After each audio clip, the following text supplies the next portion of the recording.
یہ کوئی افسانہ نہیں، یہ ایک سچی کہانی کتب صحاح میں موجود ہے۔ حضور کی یاد کے اندر ایک درخت تڑپ رہا ہے، زمین جل رہی ہے، آسمان جل رہا ہے، محبت میں سارا جہاں جل رہا ہے، کائنات کا ایک ایک ذرہ عشق رسول میں تڑپ رہا ہے۔ وہ خشک تنا جب آقا کریم سید عالم صلی اللہ علیہ وآلہ وسلم نے اس کو اپنی باہوں میں لیا تو اس نے زاروں قطار رونا شروع کر دیا۔ ایک روایت میں آتا ہے جس طرح بچھڑا ہوا بچہ ماں کی گود میں آ جائے اس کی سسکیاں بن جاتی ہیں۔ صحابہ کہتے ہیں ہم نے اپنے کانوں سے اس تنے سے ہجکیوں کی آواز بھی سنی، اور پھر آقا کریم سید عالم صلی اللہ علیہ وآلہ وسلم نے اس کو اپنی آغوش میں لیا اور اس کے اوپر ہاتھ پھیرتے رہے، اور آقا کریم بھی دوبارہ منبر پر تشریف لائے۔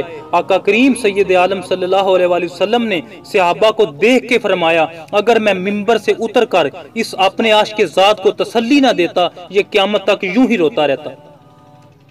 یہ محبت رسول ہے، کائنات کا ایک ایک ذرہ محبت رسول میں جل رہا ہے۔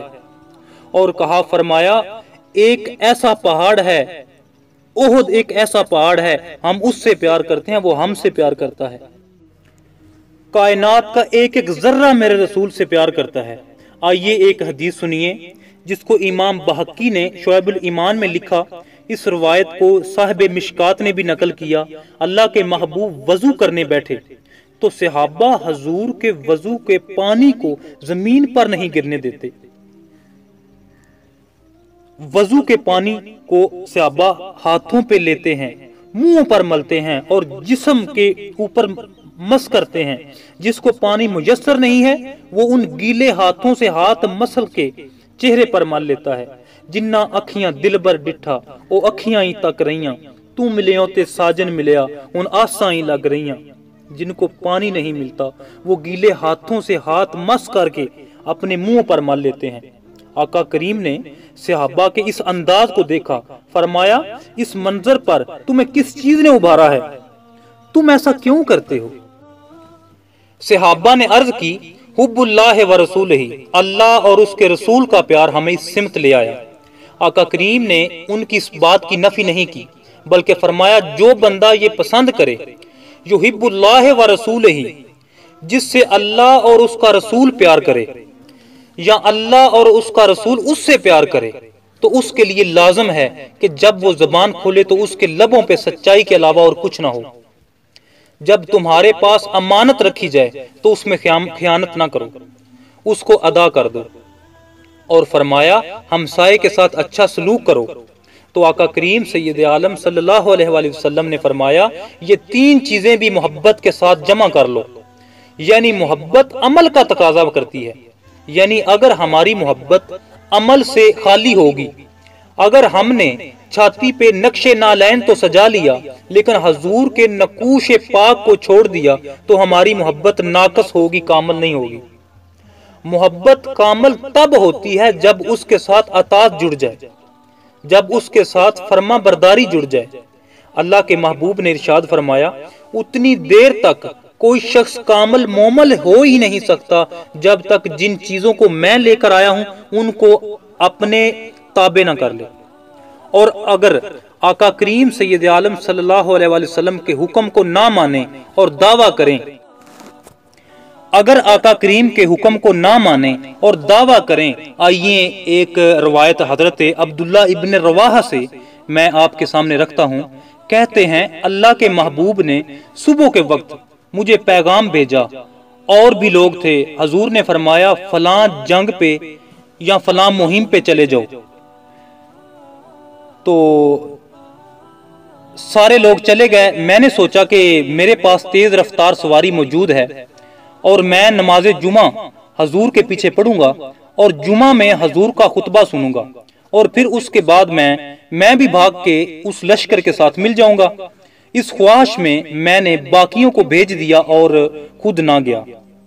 حضرت عبداللہ ابن رواحہ خود فرماتے ہیں جب نماز جمعہ کے لیے میں حاضر ہوا، آقا کریم نے مجھے دیکھا اور فرمایا اے عبداللہ ابن رواحہ، میں نے حکم بھیجا تھا کہ فلاں جنگ فلاں مہم پہ چلے جاؤ، تم نہیں گئے۔